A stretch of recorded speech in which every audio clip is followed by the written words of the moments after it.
Hi, and welcome to the MyConsultant.ca show. I'm Sarah Ostapchuk, And I'm Joshua Pantellaresco. and we're here to help you with the Canadian immigration process.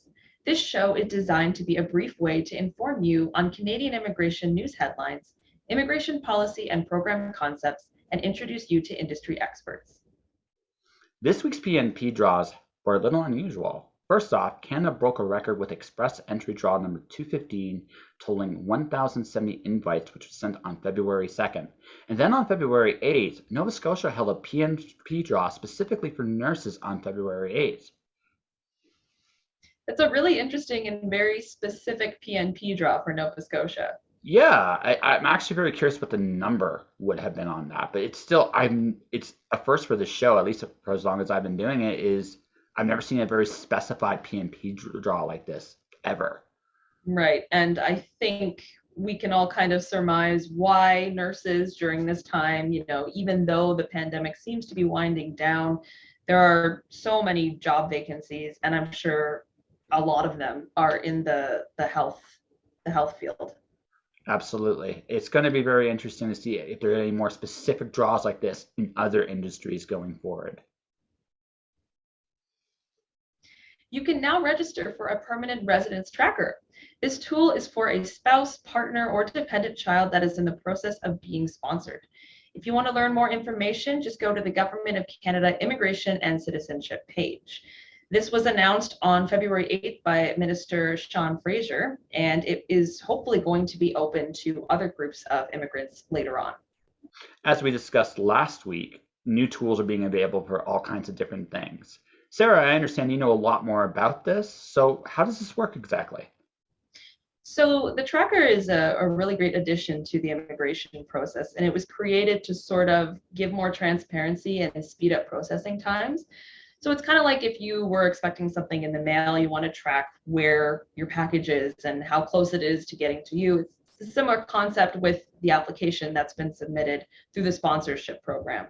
So people can see how far along their progress is, and they can also get into contact with an IRCC officer if the officer needs more information or anything like that.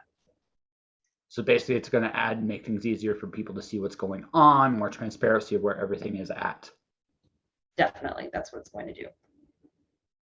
This week's concepts in immigration seem to be about dependence. Care to elaborate a little bit on that, Sarah? Yes, we will be rounding off our discussion on the family class for immigration. So we're going to talk about sponsoring a dependent child using family class immigration. That sounds really great. So, all right, everybody, let's just get to this week's concepts in immigration. Hi, and welcome back to Concepts in Immigration. I'm excited to talk to you today more about the family immigration class. We've already discussed sponsoring a spouse as well as the humanitarian and compassionate consideration.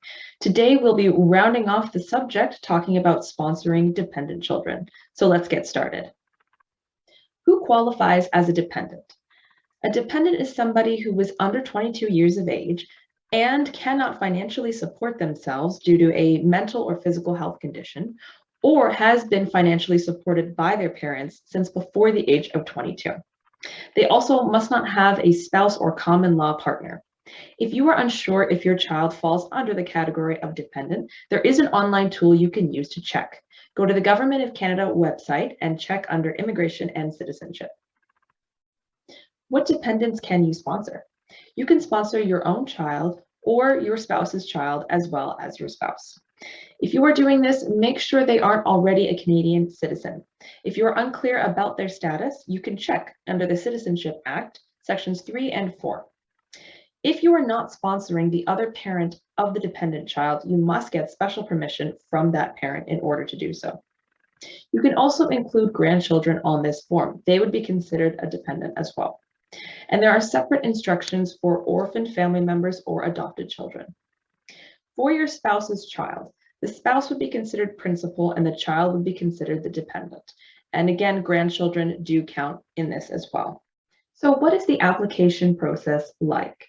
First of all, there are two parts to the application. If you want to sponsor your family, you must apply to be a sponsor, part one. And the second part is your dependent who needs to apply to be a permanent resident. These applications need to be submitted and sent together. Step one would be to get the application package. This includes a document checklist, forms to fill out, as well as instructions. Be sure to gather all of those documents and fill out those forms correctly so that the application does not need to be sent back because of incompletion. If you want to represent your family member, you must get special permission to do so. Representing them means you help them fill out the forms.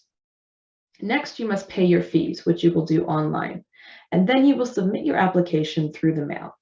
Processing times right now are quite high due to COVID-19. An application like this is generally taking about 12 months to process. If you want to follow your application a little closer, you can now register for a permanent residence tracker online.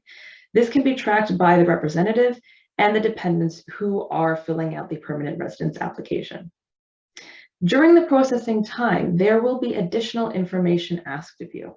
This will for sure include medical exams and may include police certificates, biometrics, and interviews. Family sponsorship applications can be confusing, and they are very important. If you are confused, you can always go online. There are many resources on the Government of Canada website, which is where all of this information has been taken from. There is a useful infographic which includes links for the application process. However, if you are still confused, you can always reach out to an expert from MyConsultant.ca. These are immigration consultants that are certified to help you with your process. That's all for concepts in immigration. Now let's go to Josh for a profile on Nova Scotia. Welcome everyone to this week's special provincial profile. This week I'll be talking about one of the oldest places in all of Canada, Nova Scotia. How old is Nova Scotia? Nova Scotia actually predates Canada, as it was established as a trading port due to its fisheries by Pierre du Bois and Samuel de Champlain in the early 17th century. Port Royal in Nova Scotia became the first permanent settlement in North America north of Florida. Nova Scotia then became part of Canada in 1867, along with New Brunswick, Quebec, and Ontario to start Canada. As for the place today, Nova Scotia is one of the most beautiful and historic provinces in the country. It is surrounded by ocean anywhere you go, has breathtaking scenery on land in the province, so it's a popular place for tourists and destinations, and it's where our Minister for Immigration, the Honorable Sean Fraser, calls his home. He dubs it the Nova. It is an incredible place to live in. There are a lot of ways for immigrants to apply, and we're going to talk about them very shortly, but you can do it through now the Atlantic Immigration Program. The Atlantic Immigration Program is a federal immigration program that helps employers recruit skilled foreign workers and international graduates to meet labor needs. This new employer-driven program builds on the success of the Atlantic Immigration Pilot Program, which closed in 2021. Participants still in the pilot program must reapply to use the permanent program that now is available. To qualify for this program, employers must be approved by first being designated and then have positions approved by the province. Once employers are approved, foreign workers identified by said employer can apply to Immigration, Refugees, and Citizenship Canada. For employers to become designated, they need to do the following: have a business operating in good standing, provide information on labor needs, and they have to be committed to work with a service-providing organization on settlement and retention of said employees. To get a position in a company endorsed, otherwise known as employer position endorsement, the company has to do the following: demonstrate that efforts to hire locally have been unsuccessful, recruit a foreign worker, provide a valid, full-time, non-seasonal job offer co-signed by the foreign worker, then provide an individualized settlement plan also co-signed by the foreign worker, complete mandatory onboarding training, and, if required, intercultural competency training. For a former worker to apply for permanent residency, the foreign worker must possess the following. First off, have a valid endorsement certificate issued by the province. Foreign workers who require a work permit must have a work permit referral letter issued by the province. Employers supporting work permit applications must register in the federal employer portal, submit the job offer, and pay a compliance fee. These are the ways currently that people can come into Nova Scotia through this program. All in all, Nova Scotia is an amazing place to live in. Definitely check it out. This is the ways you could do it today.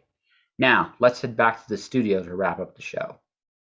You've been doing quite a lot of articles on MyConsultant.ca lately, haven't you?